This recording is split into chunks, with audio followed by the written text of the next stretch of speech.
오늘 아마 주보를 보시면서 '혹시 오타가 아닌가?' 라고 생각하시는 게 있을지도 모르겠습니다. 없을지도 모르겠습니다. 그 지금 주일 오후 설교 제목하고 수요 기도의 설교 제목하고 똑같죠? 못 보셨나요? 네, 똑같습니다. 오늘 설교도 복 있는 사람, 수요일 설교도 복 있는 사람, 다 제가 설교합니다. 혹시 목사님 실수한 게 아닐까? 아닙니다. 일부러 같은 제목으로 했습니다. 복 있는 사람으로 같은 제목, 다른 본문 이렇게 해서 좀 말씀을 나눠보려고 하고, 게다가 또 올해 교회 표어가 뭡니까? 주님밖에는 복이 없나이다. 참 이 범사의 기한이 있고 다 천하만사가 때가 있는데 지금은 복에 대해서 이야기할 때다 생각을 해서 복에 대해서 좀 이야기를 여러 번 나눠보려고 합니다. 혹시 제가 이곳에 와서 처음 한 설교가 뭔지 기억이 나십니까? 그거 지난주였고요. 네. 그쵸. 제가 설교를 2번 했는데 벌써 작년 일이라고 잘 기억이 안 나시죠? 네. "행복하십니까?" 라는 제목으로 네, 맞습니다. 네, "행복하십니까?" 라는 제목으로 말씀을 나눴었는데, 그 행복에 대해서, 다시 말해서 복에 대해서 계속해서 좀 이야기를 나누어 보고자 합니다. 오늘 우리가 시편 말씀을 읽었습니다. 시편 말씀을 읽었는데 시편 1편을 읽었죠. 시편 제일 처음은 복에 대해서 이야기를 합니다. 복. 시편 1편이 가지는 의미는 뭔가 좀 색다를 겁니다. 가수들이 앨범을 낼 때 타이틀곡을 어디에 넣습니까?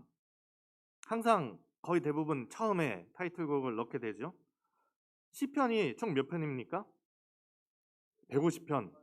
150편 몇 권으로 나눠 있는지 아시나요? 5권으로. 모세오경처럼 5권 150편이 5권으로 이렇게 나뉘어 있습니다. 그런데 이 5권 150편의 시편 중에서 가장 타이틀이라고 할 수 있는 이 시편 1편, 거기서 얘기하는 게 뭐냐면 바로 복 있는 사람입니다. 복에 대해서는 담임 목사님께서도 여러 번 많이 또 말씀을 하셔서 아마 잘 알고 계실 겁니다. 참 이 복이라는 게 근데 사람마다 어떤 게 이 사람한테는 복일 수도 있고 어떤 사람은 그것을 복이라고 생각하지 않을 수도 있죠. 저는 여러분들이 정말 복 있는 사람, 복된 사람들이 되시기를 바랍니다. 제가 오늘 그 복 있는 사람이 되는 비결을 알려드리려고 합니다. 제가 알려드리는 건 아니고 성경이 알려주시는데, 우리가 오늘 읽은 말씀 2절에 복 있는 사람이 되는 그 방법이 적혀 있습니다. 이렇게 적혀 있죠. 오직 여호와의 율법을 즐거워하여 그의 율법을 주야로 묵상하는도다. 복 있는 사람은 어떤 사람이냐? 오직 여호와의 율법을 즐거워하여서 그 율법을 주야로 묵상하는 사람이라고 합니다. 공동 번역에서는 야훼께서 주신 법을 낙으로 삼아 밤낮으로 그 법을 되새기는 사람, 이렇게도 이야기를 합니다. 간단하지 않습니까? 복 있는 사람이 되려고 하면 어떻게 해야 된다고요? 여호와의 율법을 즐거워해서 하나님의 말씀을 즐거워하고 그 율법을 말씀을 밤낮으로 묵상하면 됩니다. 간단하지 않나요? 원래 공부와 다이어트는 몰라서 못하는 게 아니라고 하죠. 정말 복 있는 사람이 되는 방법이 간단합니다.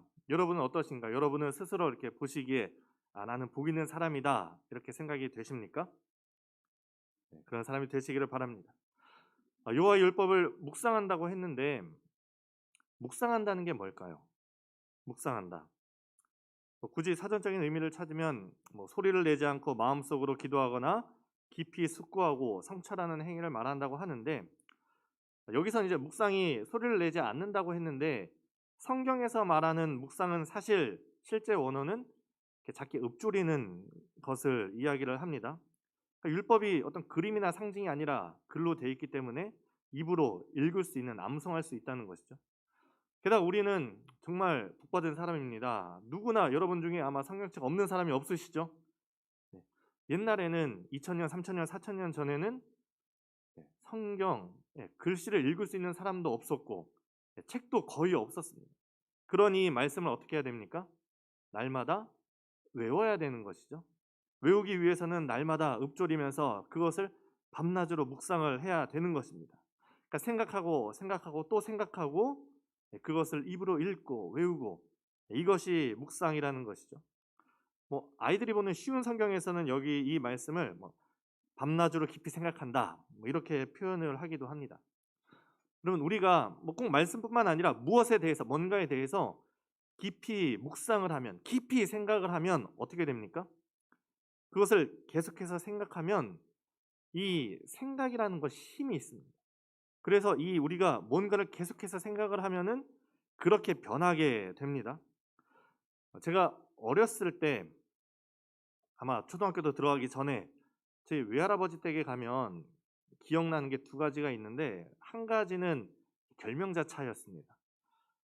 어렸을 때 외할아버지 댁에 가서 물을 마시고 싶은데 결명자차가 그 어린 입에 어찌나 맛이 없든지 저는 이제 색깔을 보고 고소한 보리차인 줄 알고 마시면 엄청 썼던 너무 목마른데 물을 잘 못 마셨던 그런 기억이 하나 있습니다. 그리고 외할아버지 댁에 가면 또 한 가지 기억나는 것이 그 할아버지 댁 안방에 붙어있던 글귀가 있었습니다. 아마 여러분도 들어보셨을 건데 이렇게 적혀 있었습니다. 생각이 바뀌면 행동이 바뀌고 행동이 바뀌면 습관이 바뀌고 습관이 바뀌면 인격이 바뀌고 인격이 바뀌면 운명이 바뀐다. 아마 다 어디선가 보셨을 거라 생각을 합니다. 저는 이 말이 이 생각이 갖는 힘을 잘 표현해 준다고 생각을 합니다. 우리가 뭔가를 한번 단순히 생각하고 끝나는 것이 아니라 그것에 대해서 계속해서 생각하고 다른 말로 해서 그것에 대해서 계속해서 묵상하면 우리의 삶이 그렇게 변해 간다라는 것이죠. 그런 말이 있습니다. 같은 말을 3년 하면 3년 뒤에 그렇게 된다라는 말이 있습니다. 저는 그러진 못해봤지만 한번 여러분들은 긍정적인 좋은 말을 한번 3년 동안 해보시기 바랍니다. 저는 이 말이 일리가 있다고 생각을 합니다.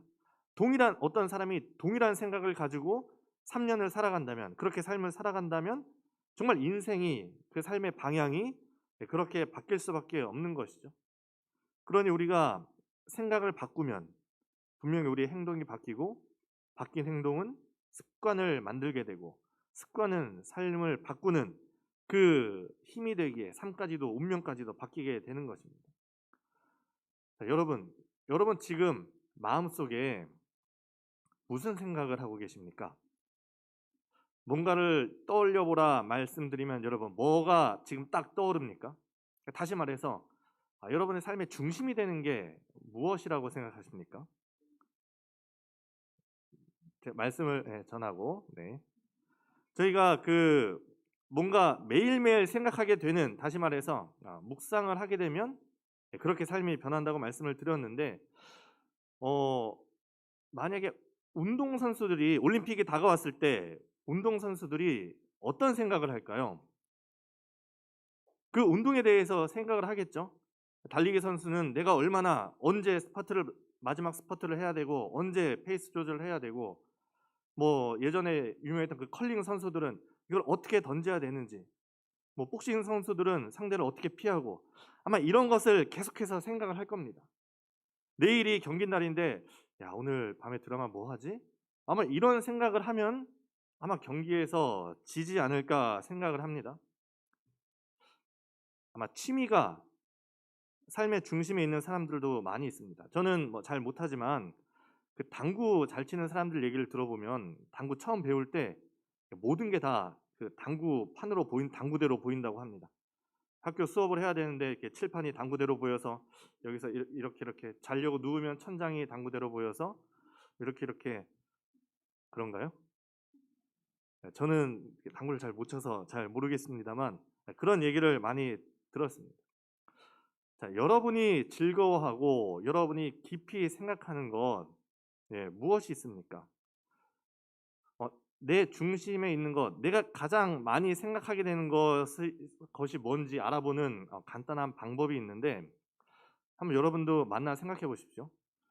여러분이 아침에 눈을 딱 뜨면서 처음 생각나는 것, 우리가 아침에 눈을 딱 처음 뜰 때 생각나게 되는 것, 그것이 내 삶의 중심에 있는 것일 경우가 많습니다. 내가 가장 많이 생각하고 가장 많이 묵상하는 것. 여자친구를 사귄 지 얼마 안 되는 사람이 아침 일어나면 뭐가 생각나겠습니까? 네, 뭐 어제 먹다 남은 치킨이 생각나겠습니까? 여자친구가 생각이 나겠죠. 고3들이면 일어나면서 공부에 수능에 대한 생각이 많이 날 것이고, 수능이 아니라 여자친구가 생각나면 이제 그것도 또 문제가 있는 것이죠. 예전에 그 정주영 회장이 살아있을 때 그런 얘기가 있습니다. 그 집안이 새벽 4시면 다 일어났다고 합니다. 그 이유가 이 정주영 회장이 자다가 돈 벌어야지 하면서 눈이 벌떡 떠진다는 겁니다. 회장이 눈을 떴으니까 어떻게 해야 되나요? 집안 사람들이 다 일어나서 준비를 해야 되는 것이죠. 여러분도 한번 스스로 자가 진단을 해보시기 바랍니다. 내가 자다가 눈을 처음 딱 뜰 때 생각나는 것이 무언가? 돈인가? 아니면 내 일인가? 가족인가? 취미 생활인가? 아니면 뭐 새로 산 자동차인가? 아니면 어떤 걱정거리가 떠오르는가? 이런 것들이 아니라 정말 오늘 말씀처럼 여호와의 율법을 즐거워하여 하나님의 말씀을 생각하면서 잠에서 깨는 여러분들이 되시기를 바랍니다. 오늘은 하나님께서 나에게 어떤 말씀을 하실까? 이러면서 눈을 뜨는 그 복이 여러분들에게 있기를 바랍니다. 그런데 막상 살다 보면 그렇게 되지 않을 때가 많습니다. 살다 보면 기쁜 일이 우리에게 더 크게 다가오나요? 아니면 안 좋은 일, 걱정되는 일이 더 크게 다가오나요? 대부분 걱정되는 일이 우리에게 더 크게 다가옵니다. 대부분의 기쁜 일들은 기쁘지만 뭐 금방 잊혀지고, 걱정거리는 계속해서 생각을 하게 됩니다. 내 자식이 좋은 직장에 들어갔어요. 좋은 직장에 들어가는 기쁘죠. 기쁜 일입니다. 그런데 이 자식이 나이가 40이 됐는데 아직 결혼을 못했어요. 그러면 어떻습니까? 걱정이 되죠. 네, 한번 반대로 생각을 해봅시다. 나이 40에 결혼을 해서 아들, 딸 하나 놓고 잘 사는데 아직 직장이 없어요. 누가 더 걱정될까요? 네, 내 자식이 더 걱정되죠. 네, 좋은 직장도 다니고 결혼도 했는데 또 딸만 둘이라고 걱정하는 게, 그게 이제 사람의 인생인 것이죠. 비가 오면 부채장수 아들 걱정되고, 또 날이 맑으면 우산장수 아들이 걱정이 되는 것이죠. 항상 안 좋은 것이 우리에게 더 크게 다가옵니다. 모세가 이스라엘 백성을 데리고 출애굽을 했습니다. 가나안 땅에 들어가기 전에 먼저 12명의 정탐꾼을 가나안 땅에 보냈습니다. 정탐꾼들이 이 40일 정탐을 하고 와서 얘기합니다. 우리한테 좋은 소식 하나랑 나쁜 소식 하나가 있다. 뭐 먼저 들을래? 좋은 소식 먼저 얘기해봐. 그 땅이 정말 좋은 땅이다. 과일도 정말 크고 젖과 꿀이 흐르고 너무 좋은 땅이다. 안 좋은 소식은 뭔데? 우리가 거기 못 들어가. 이게 정탐꾼들의 이야기죠. 그러니까 좋은 일들보다 나쁜 일들이, 그 원주민들이 더 크고 강한 일들이 더 크게 다가왔던 것입니다. 이 여호수아와 갈렙을 제외한 10명의 정탐꾼의 머릿속을 채운 게 뭡니까? 저 땅은 하나님이 우리에게 주신 땅이다 라는 것이 아니라, 저 원주민은 하나같이 크고 강하구나 라는 생각이었습니다. 우리는 상대도 안 될 거다 라는 생각이 머릿속에 가득하는 것이죠.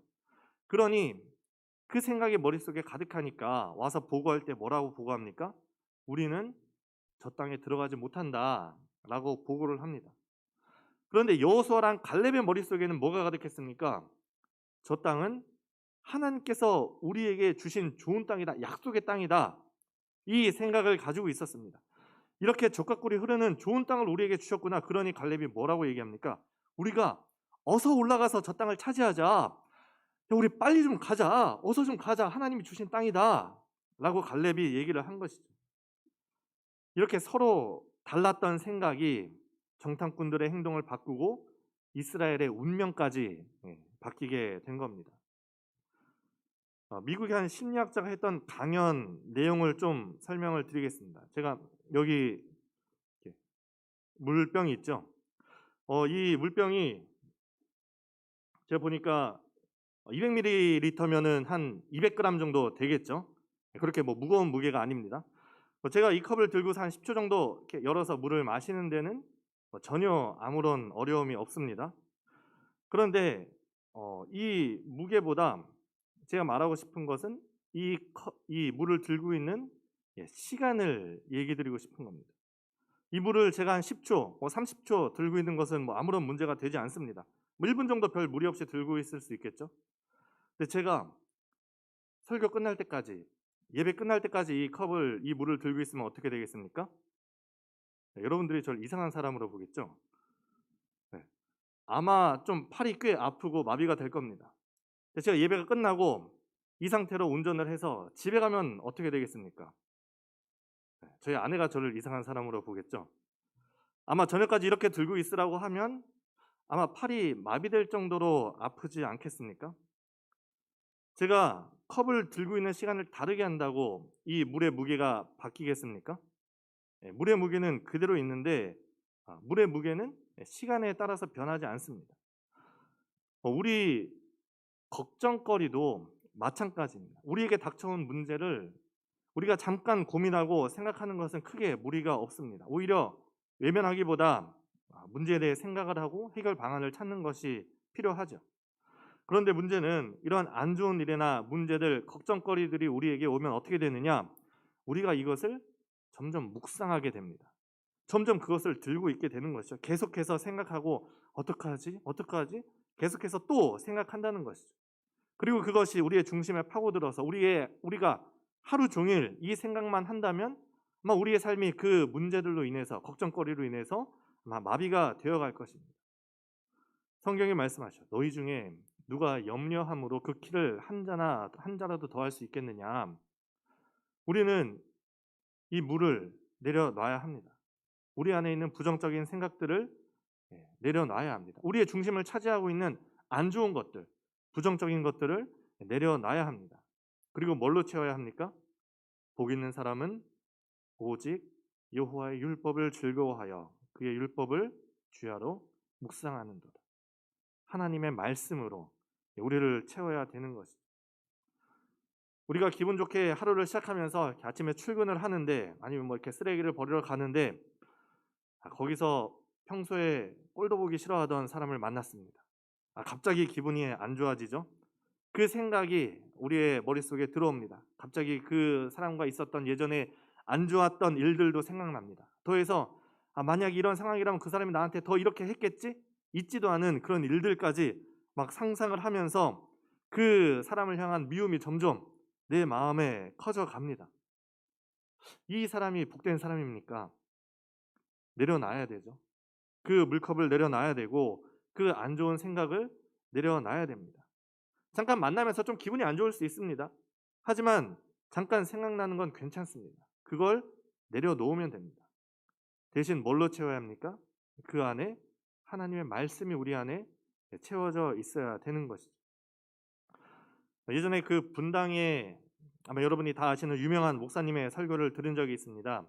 에스더에 관한 설교였는데 그 에스더서를 보면 대조되는 두 사람이 나옵니다. 에스더의 삼촌 모르드게가 나오고요. 그리고 왕 다음으로 권력가였던 이 하만이라는 사람이 나옵니다. 세상으로 보면 누가 더 잘 나가는 사람입니까? 하만이 더 잘 나가는 사람이죠. 더 행복할 수 있는 사람이고 더 부자고 권력도 명예도 가지고 있던 그런 사람이었습니다. 그런데 이 하만이 지나가는데 다른 사람은 다 무릎을 꿇고 있는데 한 사람이 무릎을 안 꿇고 있는 겁니다. 모르드게가 무릎을 꿇지도 절하지도 않는 것이죠. 그걸 보고서 어떻습니까? 괘씸합니다. 그리고 그 생각이 하만을 지배하기 시작합니다. 어떻게 나한테 괘씸하게 저럴 수 있지? 야, 저 모르드게가 괘씸해. 어떻게 할까? 모르드게를 죽이자. 정말 그 생각을 또 모르드게에 대한 생각을 묵상하고 또 생각하고 이제 행동으로 옮기려까지 합니다.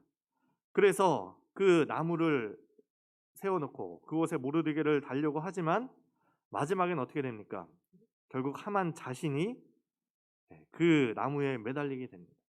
자기가 가지고 있던 참 좋은 것들, 복된 것들 다 내려놓고 그 안 좋은 일 하나를 계속해서 묵상하는 것이 그 바뀐 생각이 그 운명을 파멸로 이끈 것이죠. 여러분 아까 한번 다 생각해 보셨죠? 여러분의 마음속에 중심에 있는 것. 내가 아침에 일어날 때 무슨 생각을 하면서 일어나는가? 혹시나 우리가 아침에 일어날 때 우리의 걱정거리가 있다면 여러분 기도하시고 내려놓으시길 바랍니다. 우리가 살다 보면 문득문득 안 좋은 일이 일어날 때가 있습니다. 남을 미워하는 마음도 생길 때가 있고, 하지만 그럴 때 여러분이 정말 영적으로 민감해지셔서 이건 하나님이 기뻐하시는 게 아니다 라는 것을 깨닫고 그걸 알아차리고 영적으로 민감해져야 됩니다. 그리고 내려놓으시길 바랍니다. 그리고 대신에 하나님의 말씀으로 채우시기 바랍니다.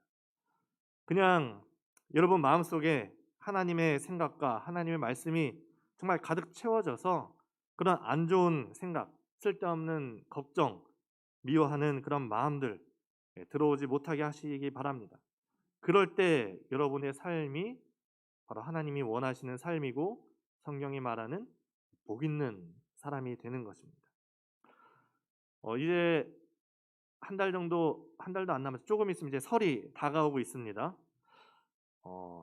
저한테 이제 아이들이 셋이 있는데 아마 여러분이 느끼는 설과 아이들이 느끼는 설은 좀 느낌이 많이 다를 겁니다. 여러분 이제 설이 되면 좀 걱정도 되고 한숨도 나고 할 텐데 아이들은 좋죠. 왜 좋죠? 설이 되면 세뱃돈을 받죠. 네. 저희 둘째는 아직 자본주의의 힘을 잘 모릅니다만 저희 첫째는 꽤 자본주의의 힘을 압니다.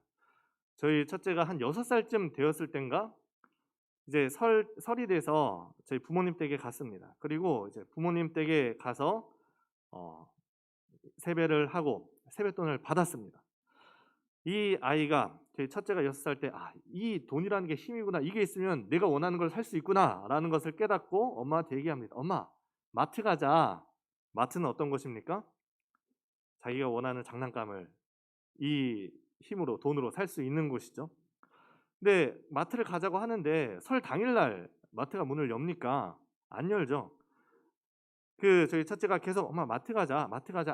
오늘은 설이라서 마트가 쉬어. 오늘은 갈 수 없어. 그래서 이 아이는 정말 속이 타죠. 빨리 내일이 되었으면 좋겠습니다. 그리고 그 다음 날이 되었습니다. 저희 첫째가 눈을 뜨자마자 엄마한테 엄마 마트 가자. 아직 7시도 안 됐어. 너무 일러. 아직 마트가 문을 안 열었어. 과일을 먹으면서도 엄마 마트 아직 안 열었어? 밥을 먹으면서 엄마 이제 마트 열었어? 그렇게 해서 한 10시가 됐을 때 한 10시쯤 돼서 이제 그 아이를 데리고 마트에 가서 장난감을 사주었습니다. 얼마나 좋았는지 그 장난감을 가지고 그날 밤에 이제 잠이 들었습니다. 아마 지금은 버렸을 겁니다. 헛되고 헛되면 헛되고 헛되죠. 네. 여러분 이게 뭡니까? 딱 시편 1편의 말씀대로가 아닙니까? 장난감을 즐거워하며 주야로 장난감을 깊이 묵상하는 것, 장난감을 깊이 생각하는 것, 그야말로 복된 삶이 아니겠습니까? 우리의 삶이 정말 그렇게 되기를 바랍니다. 우리가 하나님의 말씀을 즐거워해서 정말 이 성경을 보는 게 즐겁고 성경을 묵상하는 것이 즐겁고 눈을 감아도 하나님의 말씀을 보고 싶고 눈을 뜨면 바로 성경책을 펴고 싶고 오늘 어떤 말씀을 주실까 하면서 잠이 들고 또 그렇게 잠이 깨고 그냥 그렇게 되는 것이 아니죠. 우리가 할 수 있다고 되는 것이 아니라 성령님께서 우리와 함께 하실 때 그리고 우리에게 말씀을 깨닫게 하실 때 그 말씀이 즐거움이 되는 것입니다. 그러니 우리는 늘 성령 충만을 위해서 기도하고 또 성령 충만한 가운데 이 말씀을 기뻐하고 말씀을 묵상해야 되는 것입니다. 그것이 복 있는 사람이죠. 3절은 복 있는 사람의 결과에 대해서 말씀하고 있습니다. 그는 시냇가에 심은 나무가 철을 따라 열매를 맺으며 그 잎사귀가 마르지 아니함 같으니 그가 하는 모든 일이 다 형통하리로다. 제가 여태까지 말씀드렸습니다만 우리가 안 좋은 일을 생각하면 점점 삶이 그렇게 그 방향으로 가게 되어 있습니다. 그렇다면 우리가 하나님의 말씀을 계속해서 묵상하고 또 묵상하면 어떻게 되겠습니까? 우리의 삶이 점점 더 하나님의 말씀대로 하나님의 방법대로 살아가게 되는 것입니다. 그렇게 말씀을 계속해서 묵상하다 보면 평소에는 보이지 않던 그 하나님의 뜻이 하나씩 우리의 삶 가운데 이루어지고 우리의 삶 가운데 하나님께서 이루시는 것을 보게 될 것입니다. 정말 기대되지 않습니까? 하나님의 말씀대로 사는 삶, 하나님이 원하시는 삶, 하나님이 함께 하시는 삶, 그야말로 시냇가에 심은 나무와 같은 모든 일이 다 형통하게 되는 삶이 바로 하나님의 말씀을 가까이 하는 것, 성령 충만한 가운데 말씀을 묵상하는 것에서부터 시작하는 것이죠. 여러분이 복 있는 사람이 되시기를 바랍니다. 매일매일 말씀을 묵상하는 그것을 또 훈련하시고 또 말씀을 보시고 또 그렇게 사시기를 바랍니다. 밤이나 낮이나 그 말씀을 즐거워하고 깊이 생각하고 묵상하는 그 복이 여러분들에게 있기를 바랍니다. 복 있는 사람은 오직 여호와의 율법을 즐거워하여 그의 율법을 주야로 묵상하는도다. 함께 기도하겠습니다. 거룩하신 하나님, 오늘도 우리와 함께 하시고 우리의 작은 기도 소리에 귀 기울여 들으시는 하나님의 은혜에 감사를 드립니다. 우리 안에 있는 모든 죄와 또 근심과 걱정들 십자가 앞에 이 시간 내려놓으니 주님께서 걷어주시고 우리 안에 정직한 영을, 하나님의 영을 또 하나님의 말씀으로 가득하게 하여 주옵소서. 우리에게 말씀을 사모하는 그 열정을 주시고 또 주신 말씀대로 행하며 열매 맺는 삶을 살게 하여 주옵소서. 아픈 이들 고통 속에 주님께 부르짖는 하나님의 자녀들도 회복시키시고 또한 하나님께서 함께하여 주옵소서. 오늘도 우리의 기도를 들으신 하나님께 감사드립니다.